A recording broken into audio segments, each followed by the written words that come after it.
Good day. Today is Tuesday, 3rd March 2026, and before I proceed with this program, let me remind you again to tick the like button and check your subscription to this channel. If once you've watched this program or whichever part of this program you want to watch or listened to, you decide that you like what you've heard and you wish to indicate that fact. Well, today we are in the 4th day of the war between the United States and Israel and Iran.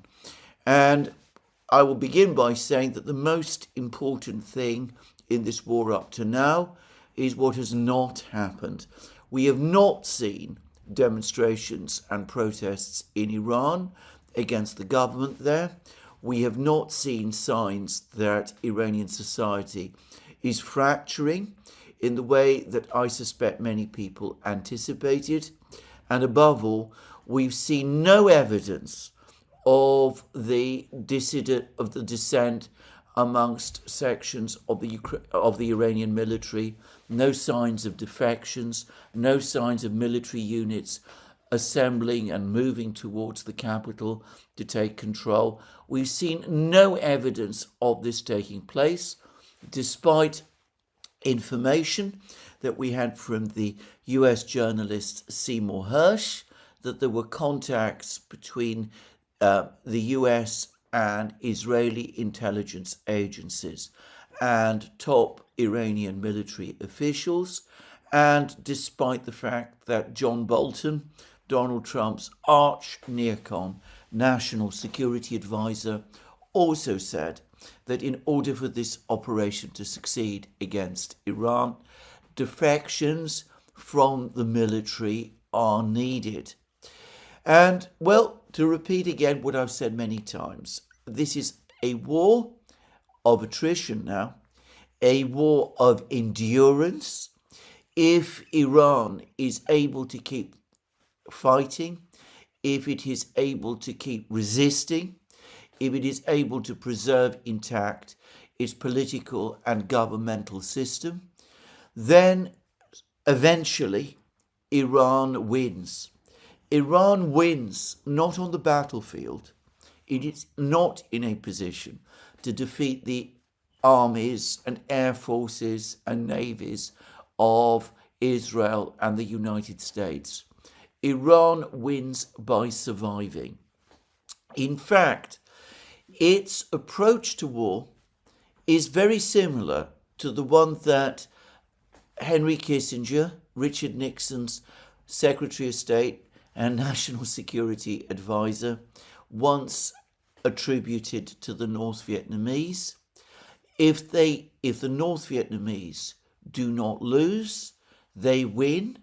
If we do not win over the North Vietnamese, we lose. And that is exactly what is playing out at the present time in the Middle East. On the contrary, what we have seen is Iran continue to take the war to its enemies. It continues to conduct air and missile strikes against US bases across the Middle East. It also launched a drone attack on the US embassy in Riyadh, something which has dismayed the Saudi authorities. It has also continued to attack the facilities of the US Navy in Bahrain, where the United States has its most important naval base in the Persian Gulf. There are reports of increasing protests against the king of Bahrain in Bahrain itself. Bahrain is an unusual country in the Persian Gulf in that it is an Arab state. It is, of course, an island state. It is an ally of the United States. It has a Sunni royal family, but Sunnis make only 20% of the population. Shia make around 80% of the population, and there have been previous instances when the Shia in Bahrain have made fairly clear that they are dissatisfied and unhappy by the rule of the royal family and have had to seek assistance from the other Gulf states, most specifically from Saudi Arabia. And in fact, I've seen reports that the same thing is happening, that even as the authorities in Bahrain face renewed protests, and perhaps protests are an understatement, I've seen some suggestions that what is happening in Bahrain goes beyond protests and approximates to something closer to an insurrection. Anyway, I've seen footage of Saudi units moving to Bahrain. Bahrain is connected to the mainland, to Saudi Arabia in other words, by a network of bridges. And I've seen film of Saudi military units moving into Bahrain in order to try to stabilize the situation there and to ensure the preservation of the Sunni monarchy which rules the island. Anyway, so the Iranians continue to conduct these strikes, and they are clearly, despite denials, also attacking oil facilities, and they are also doing what is in some respects their most powerful tool in the war, which is that they are continuing to obstruct traffic through the Straits of Hormuz. They've not mined the Straits of Hormuz, though I am sure that they have the capability to do that, and for all I know, at some point they will. But they've said that ships should not pass through the Straits of Hormuz, which is, by the way, I understand, only 21 kilometers wide. There have been attacks on tankers, and I understand that shipping through the Straits of Hormuz has come to a complete stop. And we are starting to see, we are increasingly seeing the economic consequences of this. Oil and even more natural gas prices have been rising, not yet to catastrophic levels, but they have been rising. They are continuing to rise today. There are reports that prices of petrol in British petrol stations are now rising rapidly. Apparently, Qatar has had to stop producing natural gas. Qatar, of course, is one of the world's biggest producers of natural gas and is at the center of the LNG trade, the trade in liquefied natural gas. Of course, ships with liquefied natural gas have to travel from Qatar through the Straits of Hormuz, and they are not for the moment able to do so. Now, I am not an expert in these matters. I'm going to make a guess that liquefied natural gas is probably even more inflammable than, well, much more inflammable, I am sure, than crude oil. Even the very light grades of crude oil we see in the Middle East. If ships carrying liquefied natural gas, which is of course in a liquid condition, were to come under attack, well, I don't want to try and guess the consequences. And besides, if I did, I would be going beyond my actual level of knowledge. And the Iranians have been doing other things.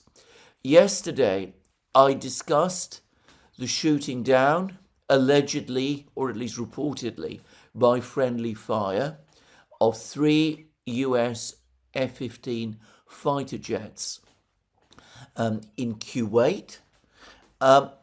It looks as if those fighter jets might have been participating in a more complex operation than has been widely reported.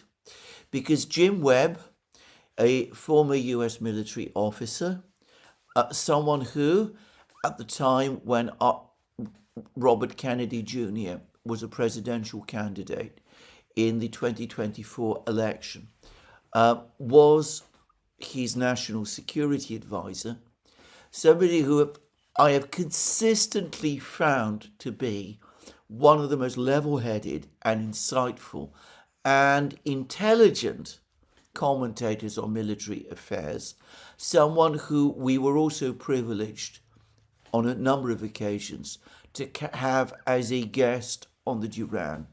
Anyway, he was the first to spot the fact that when the Pentagon reported the loss of these 3 fighter jets, it also commented on the fact that the Iranian Air Force appeared to be conducting offensive operations. So it looks as if some Iranian fighter jets have been in the air and have been attempting at least to conduct strikes. And in fact, I noticed this morning that one of the Gulf states, I believe it was the UAE, claimed that it had shot down 2 Iranian Sukhoi 24 bombers.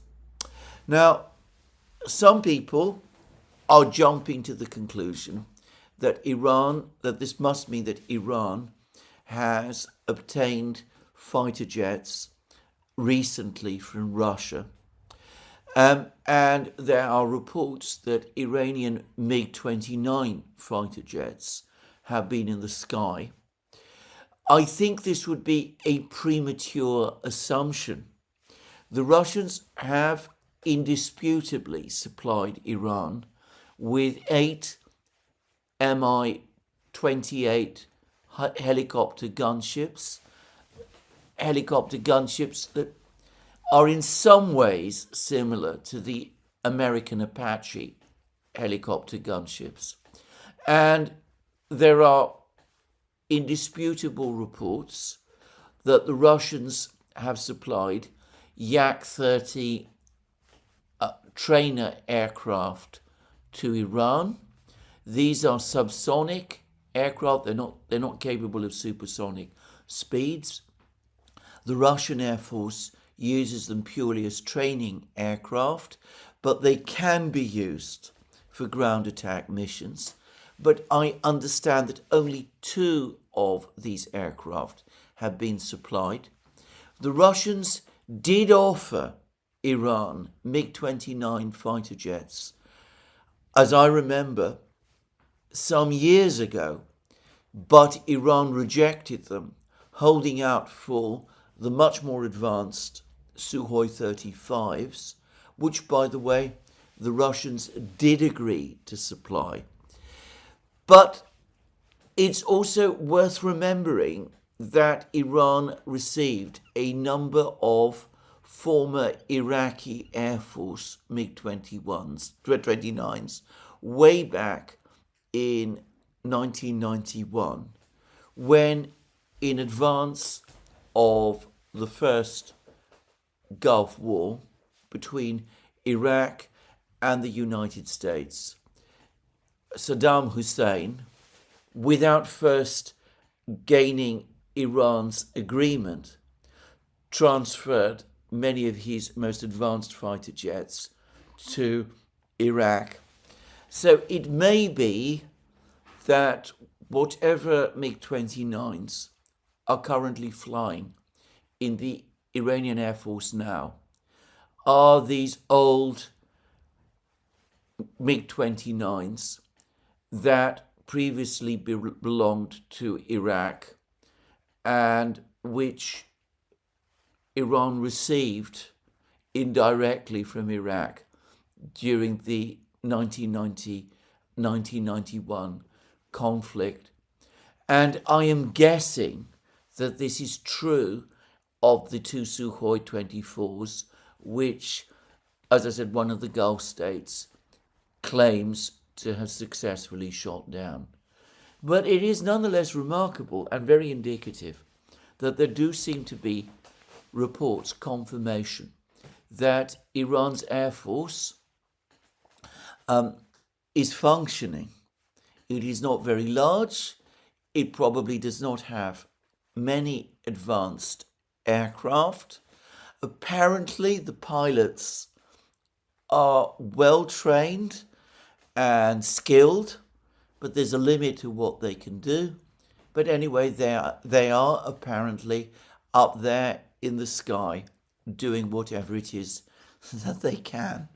So even that perhaps is a sign that Iran is continuing to resist, and they continue to launch strikes on Israel itself, as well as the various other Gulf states and of course Cyprus, which Iranian drones also attacked.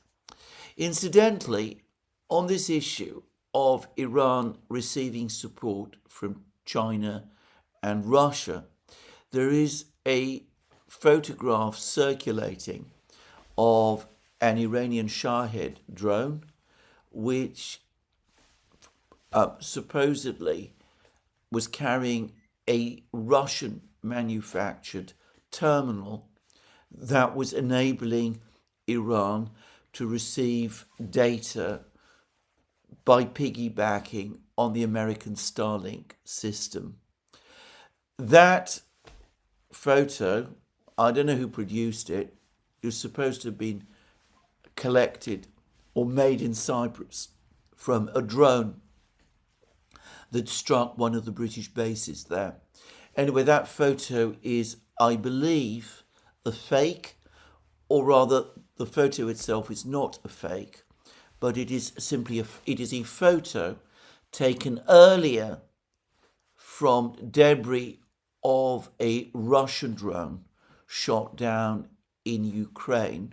Somebody is circulating this photo to prove Russian involvement in Iran's drone operations, which is simply not the case. So anyway, the Iranians continue to conduct these attacks. And by the way, they still have all kinds of targets that they could attack. They could attack the Damona, Israeli nuclear facility. That would be an unimaginable escalation. But then there are reports that the Israelis have attacked the Arak facility in Iran. And of course, during the June 2025 war, Iran and the United States attacked, and by the way, claimed to have obliterated the Iranian nuclear facilities at Fordow, Isfahan, and Natanz, even though these were civilian facilities at the time, conducting work under the supervision of the International Atomic Energy Authority. So if Iran were to reciprocate by conducting attacks against Israeli nuclear facilities, well, they have the excuse, the reason, if you like, to do it. And, well, they could do much more aggressive things, specifically targeting the US's Arab allies. One of the particular things they could do, which might have devastating effects, is that they could attack the desalination plants across the Arabian Peninsula. These are essential to providing fresh water to the cities. There's been no such attacks yet. I hope there never will be. I cannot imagine what the effect of attacks of that kind would be. So this is what the Iranians are doing. Of course, the Israelis and the Americans continue their own attacks. And there is no doubt that they are doing much more damage to Iran than Iran up to now has been able to inflict on those it is attacking, though one should not underestimate the damage that Iran has done. There's attempts to do so by all sorts of people, but I've seen satellite footage provided for us, by the way, by the Chinese. They show significant damage to the American naval base in Bahrain, where a major radar system was destroyed by the Iranians, apparently on the first day. There's also significant footage of other bases, including the gigantic American air base in Qatar, which have also undoubtedly experienced significant damage. And, well, there's been damage to all sorts of facilities, and there's been damage also to Tel Aviv in particular, and to other locations in Israel too. But having said that, obviously, for the moment at least, the Americans and the Israelis are conducting more powerful strikes than the Iranians can carry out against Iran.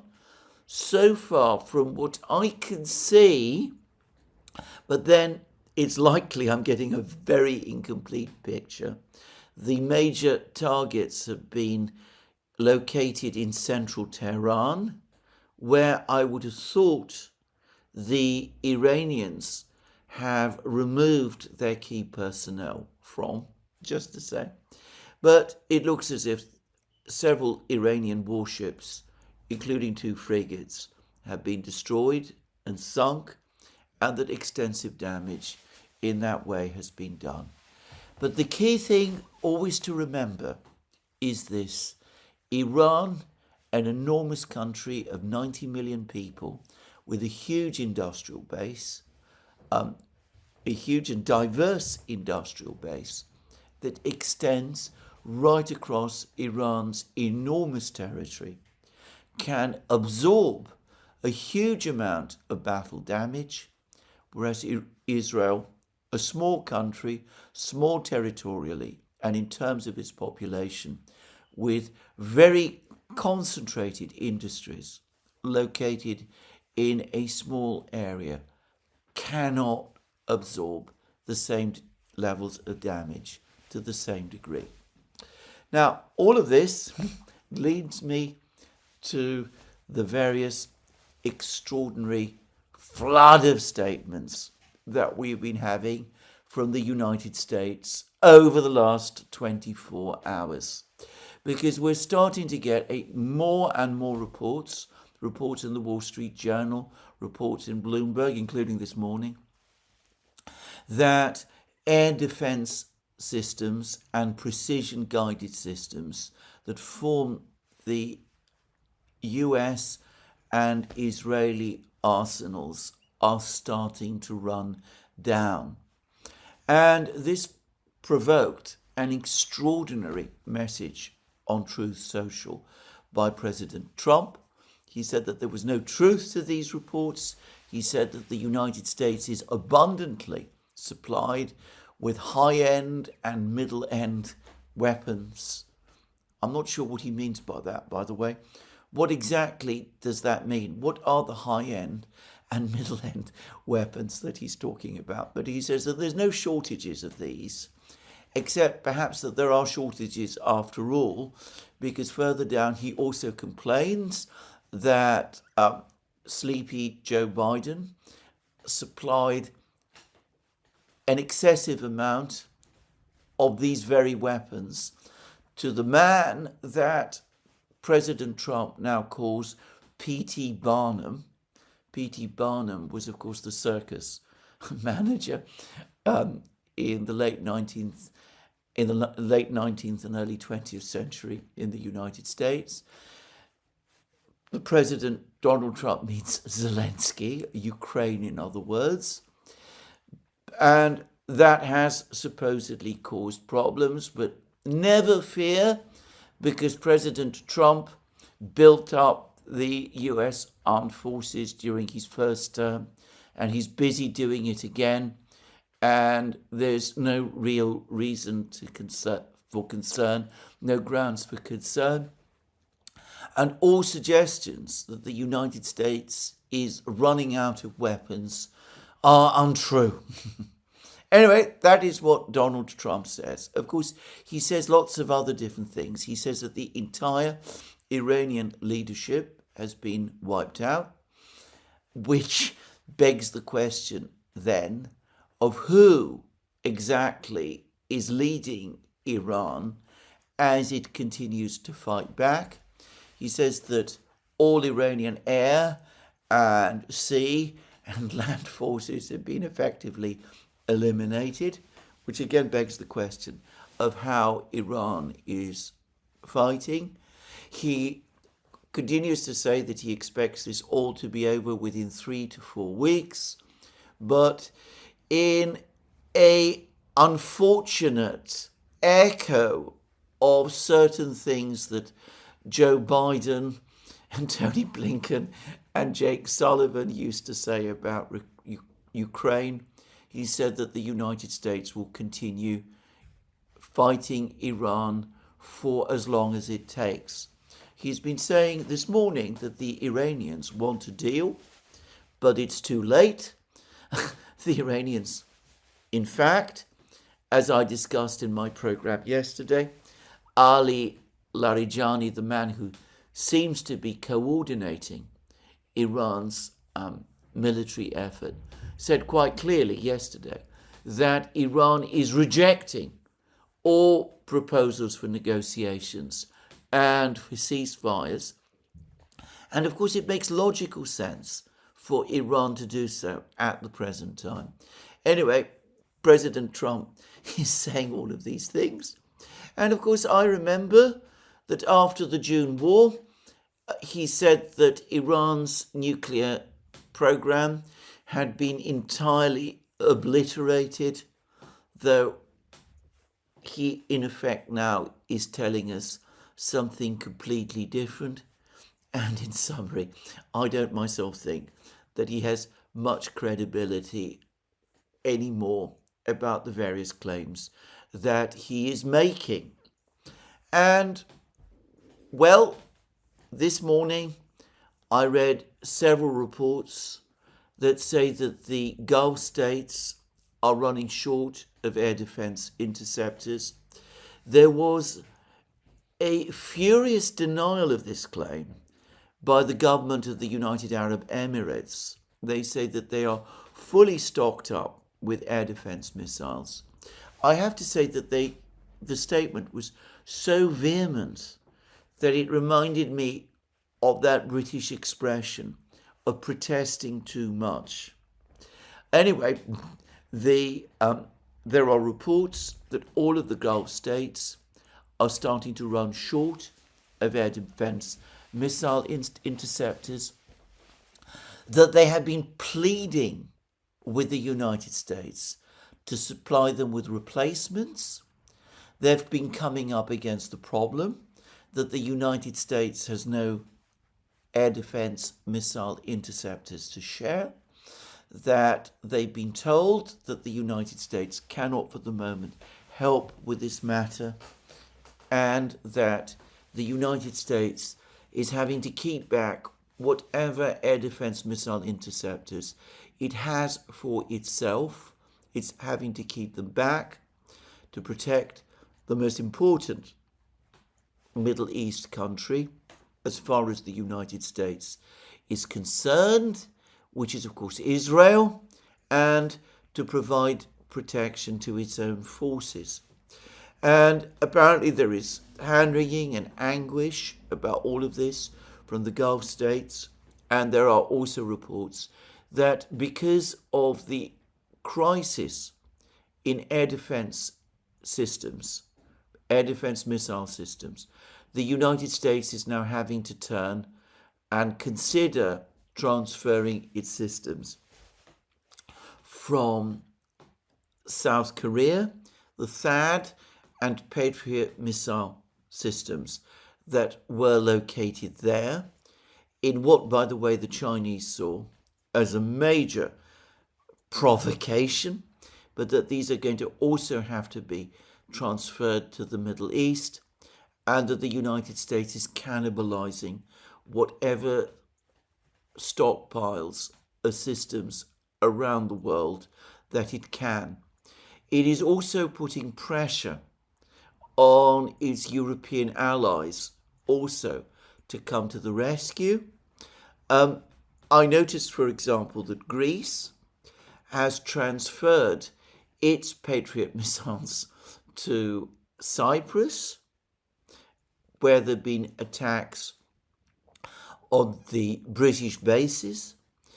Cyprus, as I of course also remember, came under considerable pressure from the United States and the European Union to transfer its air defense systems to Ukraine. Just saying. But anyway, it held on to them, or at least it held on to some of them. And those that it has, it's now having to transfer to Cyprus, along with 4 F-16 fighter jets. Anyway, the Europeans, who up to now have been busy buying air defense missile interceptors, Patriot missile interceptors from the United States, basically as they come off the production line, to send them to Ukraine, are having now to think about diverting them to the Middle East instead, and are coming under increasing pressure to do this. And I read a report again in the Financial Times, which has become an interesting source of information about the state of the war, incidentally. Anyway, I read a report today in the Financial Times that already there are complaints that years of production of various types of precision-guided weapons have already been expended by Israel and the United States in the first days of this war.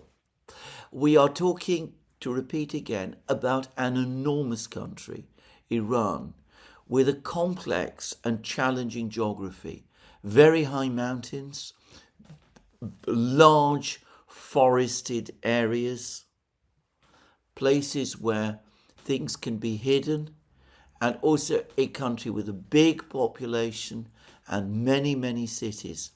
There are reports, again in the Financial Times, that I've seen them in other places, about how Iran has developed a mosaic system of defense.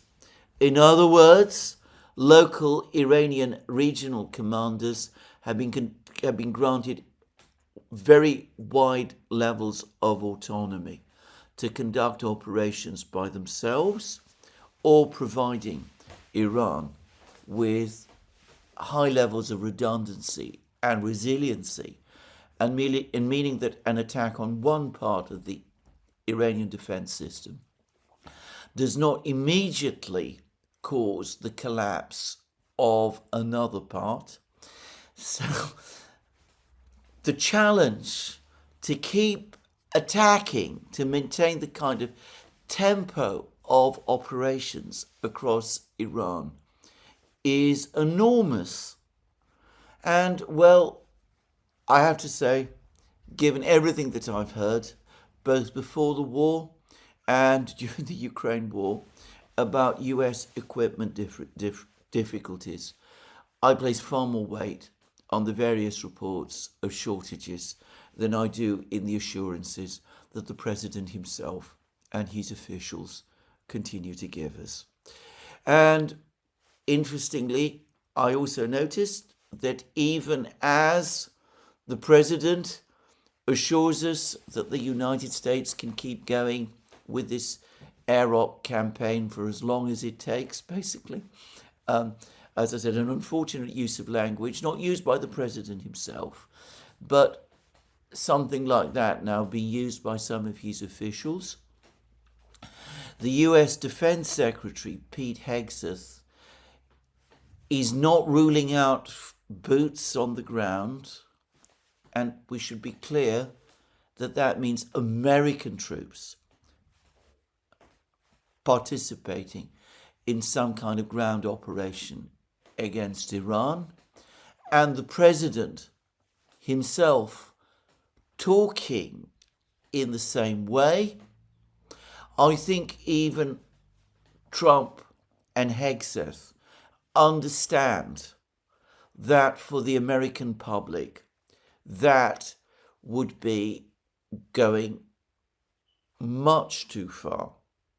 I think that they must worry that if something like that were ever attempted, then there would be not just opposition to the war, as reflected in the opinion polls in the United States, but actual protests against the war on a large scale. But the fact that they're talking about this at all is starting to suggest that they're becoming increasingly concerned.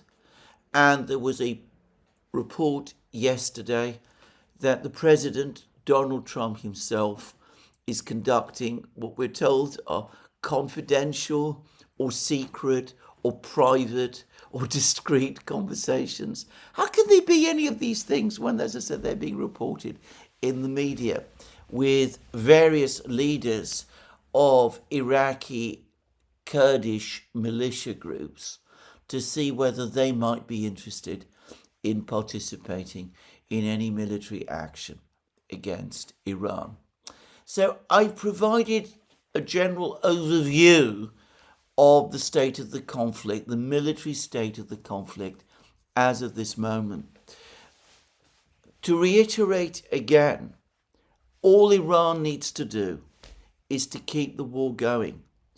And all of these problems, the problems with energy costs, the problems with shortages of precision-guided weapons, all of these are going to inevitably start to increase within the next couple of days, within the next couple of weeks, within the next month or 2 months.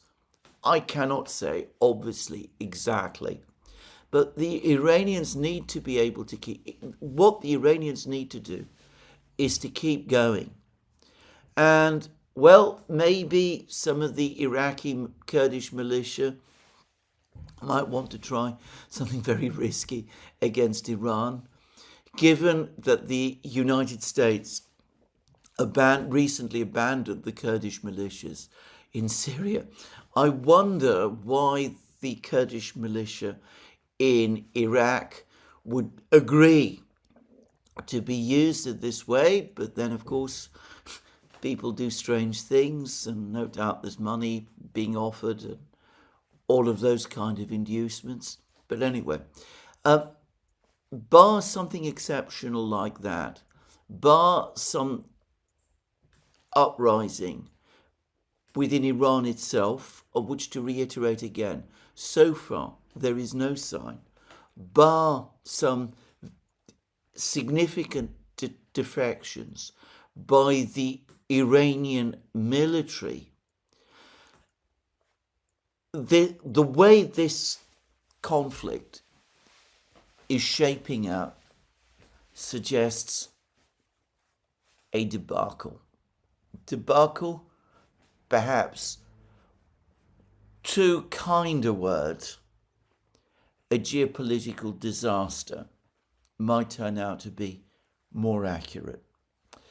Now, I am going to say that even more than the limits in terms of availability of precision-guided weapons and air defense weapons, I suspect that the single thing that is going to put pressure on the president is if he feels that there is real stress being caused in the global economy and in the US economy in particular.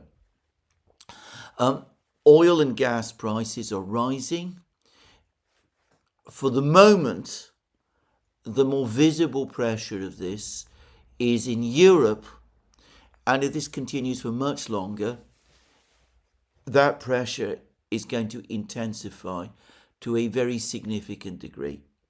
There are reports, I think these are wishful thinking, that China is trying to lean on Iran to allow exports of oil and gas to resume through the Straits of Hormuz.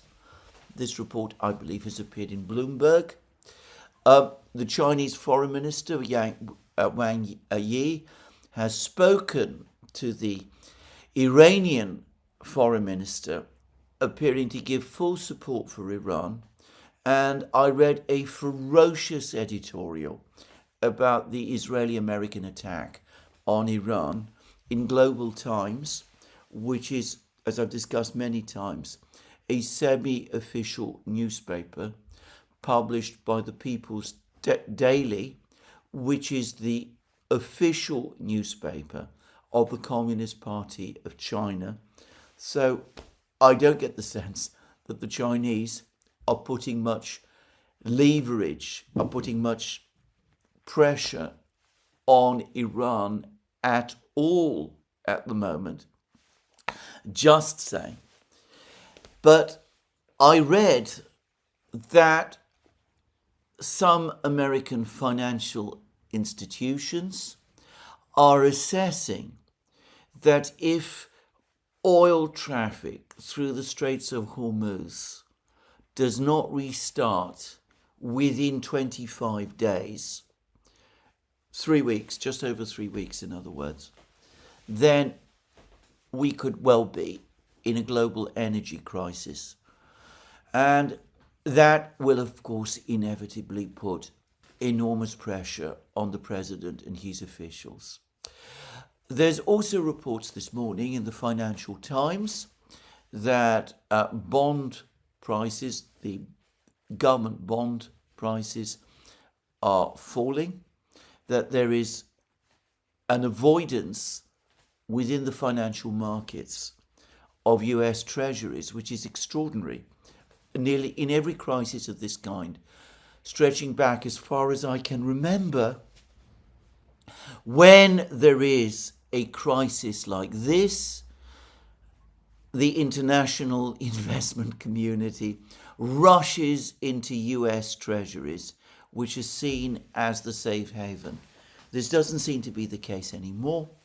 And by contrast, bond yields are also rising. And there are some telltale reports that this might eventually start to seep its way through into the stock markets, which is something that the president is known to be especially sensitive to. And of course, if bond yields rise, then inevitably pressure within the United States for interest rates to rise as well is going to grow. And well, we all know what the President Donald Trump thinks about that. If we're talking about Britain, by the way, which is the country where I live, there were some reports over the last few weeks about some supposed return to growth of the British economy this year. I never saw any sign of that myself, but apparently the British Finance Ministry, the Treasury, and Britain's Finance Minister, Chancellor Rachel Reeves, is now actually giving advice that she expects growth to be still lower last year than it was, that it's still lower this year than it was last year, which to my mind, what that suggests essentially is a recession situation. So I suspect that even more than the very real pressure caused by equipment shortages, the United States, the president himself, the administration, will increasingly feel the economic challenge, and that might be the thing that causes them to change course. There is something else. I floated it already. A Chinese decision to stop exports of rare earths it might already be taking place. The Chinese government is known to do this kind of thing without announcing it. Of course, the United States does have stockpiles of rare earths, but it's likely that because of supply disruptions during the trade war with China last year, these stockpiles have been reduced at least to some degree, just saying, in which case those stockpiles might not be sufficient to keep the United States and its military going for very long. Restrictions on rare earths, by the way, will not merely have an effect on military production, though that will be visible beyond a certain point as well.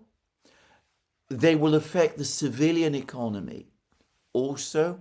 Motor vehicle production, for example, production of passenger aircraft, production of advanced chips for the new AI computers, all of those sort of things.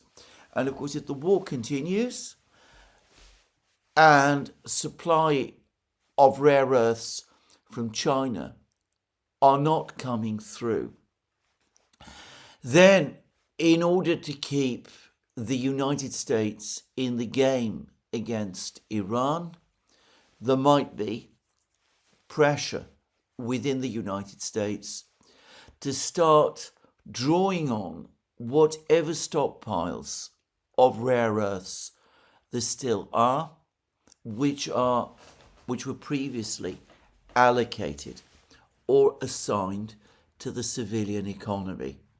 Now, if we ever find ourselves in that sort of situation, then we are going to be in what might be the biggest industrial and manufacturing crisis since the end of the Second World War. Anyway, these are all very dramatic outcomes. But of course, there is also hanging over everything the spectre of something else as well. The US Secretary of State, Marco Rubio, who I have previously found to be a very accomplished operator when giving briefings to the media. He knows how to handle the media very well, and he's a trained lawyer, so he knows how to use language very well also. Anyway, he had an uncharacteristically disastrous press conference. He struggled to come up with any coherent plan for the war going forward. He was challenged and didn't seem to be able to come up with a convincing explanation as to why the war was launched at all.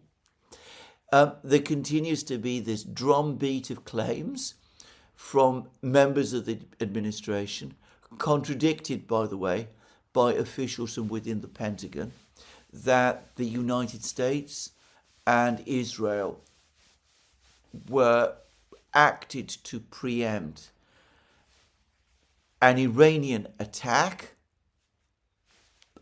of which, to repeat again, there is no evidence at all, and which I don't believe anybody takes that claim seriously. Even the British media are not taking it seriously, just to say. But behind this appalling press conference, there continue to be reports that the United States was obliged to initiate this war at this particular time because of concerns that if it didn't, Israel would launch the war by itself, and that would put enormous pressures and create enormous problems for the United States. Now, what problems exactly? I mean, if Israel attacks Iran by itself, obviously the operation would fail if it was conducted strictly in conventional terms. The fact that Israel had to be bailed out by the United States during the June 2025 war, and what we have seen in the first 4 days of this war show that Israel by itself cannot defeat Iran, a country of 90 million people with an enormous territory. Israel cannot defeat Iran by itself. This is why the Israelis have worked overtime to get the Americans on side. Well, I saw a report a couple of days ago which said that one of the reasons why the United States joined the June 2025 war was because they became worried that if they didn't, Israel might resort to nuclear weapons. And that was the eventuality that had to be avoided at almost any cost. Well, I don't know whether any calculations like that were really made in June of last year. I don't know whether any calculations like that exist now. I am very troubled and very disturbed that discussions of this kind are actually appearing in the media now. Reports of that kind are repeating in the media now. To be absolutely clear, however bad the economic situation might become, however bad for the president and his officials the situation might become also, any use of nuclear weapons would be the ultimate disaster. And that is the disaster that ought to be avoided at all costs. And if the United States has to acknowledge some kind of defeat, with the president himself, his political position collapsing in consequence, well, that would still be, for him personally, by the way, a better outcome than a nuclear war against Iran, which would have consequences that I don't want to even think about, let alone discuss or imagine. Anyway, that is where we are at the moment. Now, there's a few further things to say.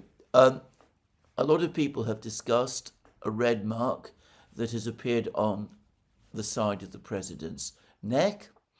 There's been much discussion about what this means. For the record, I've seen this sort of thing myself in the past. I am not a doctor. I am not going to give... Please don't put any weight on what I'm going to say. But when I've seen rashes like that appear, they have generally been stress symptoms. And if the president is under stress, it would not surprise me. And perhaps, given this situation, he ought to be. That's the first thing I'm going to say. The other thing that we haven't seen up to now is a set of demands from Iran. The US has had its demands, it's made its demands, its political demands of Iran, which, as I said, were massively excessive. What the United States for the moment appears to lack is a battle plan to win the war. Iran, by contrast, does appear to have a military plan, which is the plan it is executing for the moment, and I would say successfully. What Iran has not done so far is produce a set of its own political demands. Now, Alistair Crook, the former British diplomat who knows Iran very well far better than anyone in the West who I know. He says that the ultimate Iranian objective is to expel the United States from the Middle East. I floated this possibility in my program yesterday. I spoke about the Iranians perhaps considering a demand for the complete closure of all US bases across the Middle East.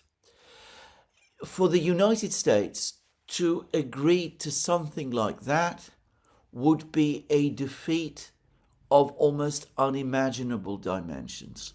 And it would be a crisis, by the way, for Israel as well. It would represent a dramatic shift in the balance of power.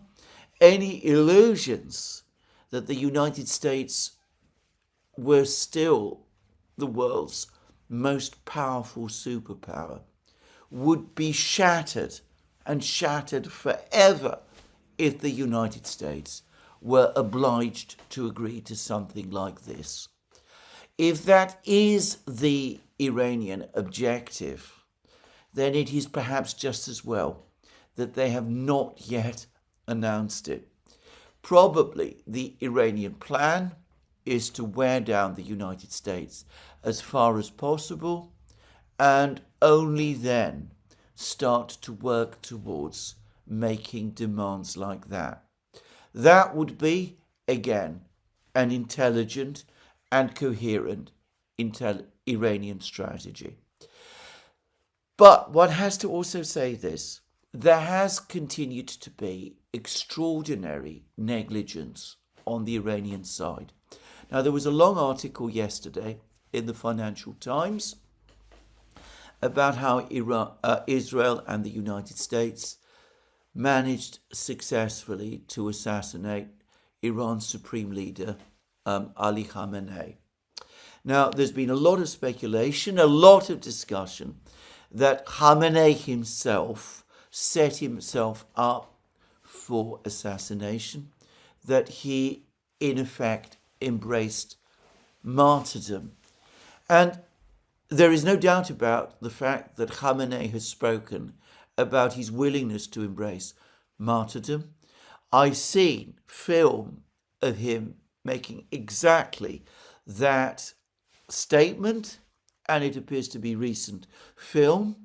And this very same article in the Financial Times confirms that Khamenei did have that thought in mind and has himself spoken in that way. However, that was not why he died on Saturday. It seems that the Israelis were keeping very close track on him. They'd hacked all the traffic cameras near his residence. They were able to see who was coming and who was going. Again, it seems it's extraordinary negligence on the part of Iran that they hadn't apparently considered that possibility, given Israel's known effectiveness in this kind of technological espionage. And it does seem as if Khamenei, when the attack took place, was not expecting it. He had his family present with him in his residence, even his little granddaughter, whose death, I think, is an unspeakable tragedy. And it does seem as if all of the other top Iranian officials, the defense minister, the head of the IRGC, the chief of the general staff, all of these people did indeed attend this meeting in Khamenei's official residence, to which they were invited by Khamenei himself. Given what I have said about the certainty, about how it was obvious to me before the attack took place, several days before the attack took place, that an attack was coming, I still find it incredible that an experienced and clever man like Khamenei could have been trapped in that kind of way and could have allowed his military officials to be trapped with him. Anyway, regardless, Iran does have its martyr. So does Shia Islam altogether. Photos have been published of the interior of Khamenei's residence before it was destroyed. They appear to confirm the many claims that he did indeed live a simple and ascetic life, which undoubtedly is going to create an impression. Except the only thing I would say, and the further thing I would say, is that, of course, and it's clear to me, to the surprise both of the United States and of Israel, Iran has survived. It's been able to continue to function, notwithstanding Khamenei's death. Contrary to many claims in the West, Iran has a complex political system. It did not revolve around Khamenei. He was in no sense Iran's dictator in the way that Saddam Hussein was, the dictator of Iraq. Just saying. But anyway, Iran has come through. For the moment, it appears to be defending itself competently and successfully.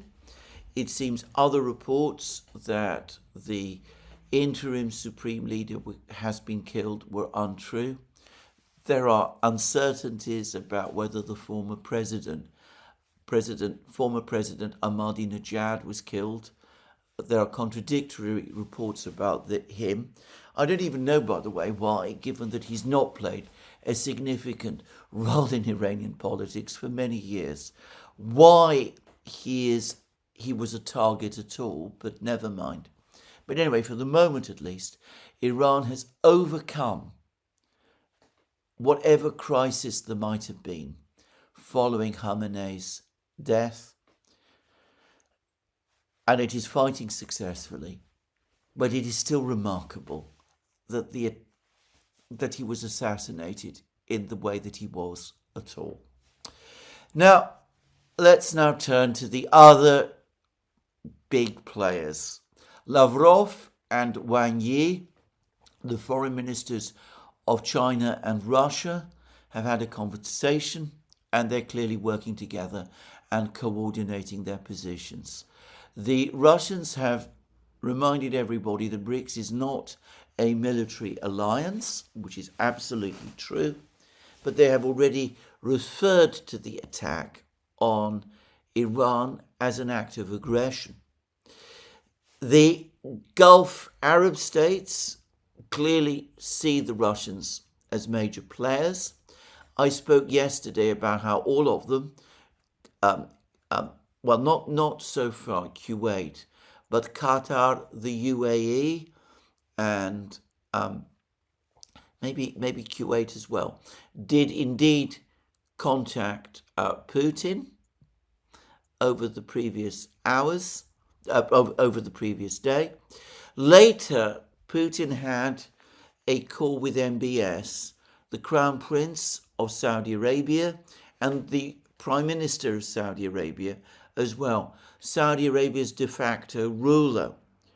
MBS, of course, there are reports that even as he was publicly opposing an attack on Iran, he was quietly in private urging Donald Trump to carry it out. Those are the reports. They have not been contradicted. He spoke a very, very different tale to Vladimir Putin over the course of his call with Putin. He spoke also about the need for an urgent end to hostilities. One can understand why, because for Saudi Arabia, the closure of the Strait of Hormuz is a crisis. And of course, if the Iranians come after the desalination plants in Saudi Arabia, it is going to be much worse than that. But anyway, all of that is obviously a matter of massive concern for MBS. And he seems to be trying to talk to Putin to see whether Putin can somehow find a way through. Now, in theory, the Russians are well positioned to act as mediators in this conflict. They have excellent relations with Iran, and they have been developing economic relations with Iran as well. I read a long article just yesterday in the Iranian media about how economic relations between Iran and Russia have been starting to develop. And of course, Russia can become, in time, Iran's a major supplier of military equipment, as well as China. Russia could, in effect, become Iran's long-term security guarantor, as China also could. But there's been, obviously, a total collapse of trust on the Iranian side. And I get the sense that on the Russian side, there isn't a huge amount of trust towards the Americans either. And that's putting it mildly. Reports that I have seen circulating that there are calls inside Russia to end completely the dialogue with the United States over Ukraine, I believe are true. I say that because Peskov, Putin's spokesman, continued to insist yesterday that maintaining the dialogue with the Americans was in Russia's interests, which is, in a kind of a way, an admission that there are some voices within the Russian elite that are now demanding that those talks with the Americans should be discontinued entirely. So this debate in Moscow continues, and it's being given renewed force, though I think, knowing the way the Russians conduct their diplomacy, and the Chinese as well, they will not actually, in the end, cut off dialogue with the Americans. They will do what they can within reason to keep Iran fighting. They will use that to gain more leverage over the Americans. And perhaps as they sense that that leverage is increasing, that is when they're going to step in and tell the Americans and perhaps the Iranians that the time has come to stop.